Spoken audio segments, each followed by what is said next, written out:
Why did God choose Moses even though he was scared?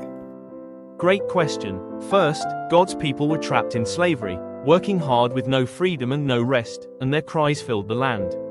Second, Moses was born into danger, raised between two worlds, and grew up unsure of who he really was, and fear followed him.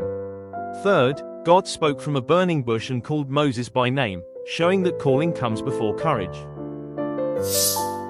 So, what does that actually mean? 1. God does not wait for people to feel brave before calling him, and fear is not a stop sign. 2. Courage does not mean fear disappears, it means trusting God while fear is still present. 3. God often calls people who feel unsure so they learn where true strength comes from. Does the brain really change from small steps? Yes. Step 1. Fear activates the amygdala, the brain's alarm system that reacts to danger.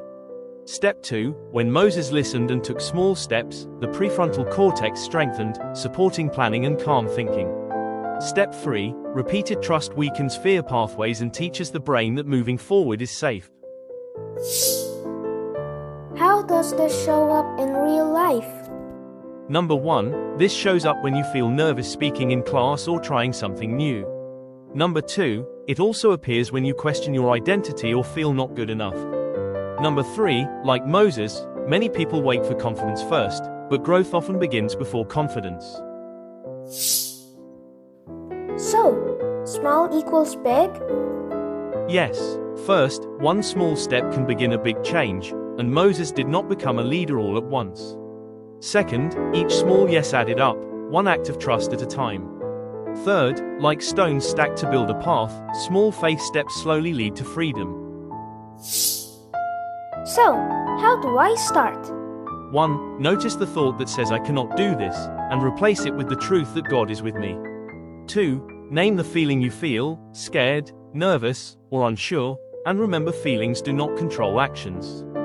3. Take one small brave step today, because growth begins with movement. What should we do today? Today's challenge is simple, but powerful. Step 1. Choose one small moment to be brave today. Step 2. Do not wait for fear to leave before you act, trust grows through motion. Step 3. Comment one word that describes how you feel right now, and subscribe to grow wisdom together. Moses began unsure of his voice and his identity, and God stayed with him through fear. Freedom often begins before confidence arrives, and growth happens step by step. You are never too small or too unsure to begin, because God walks with you. See you in the next episode.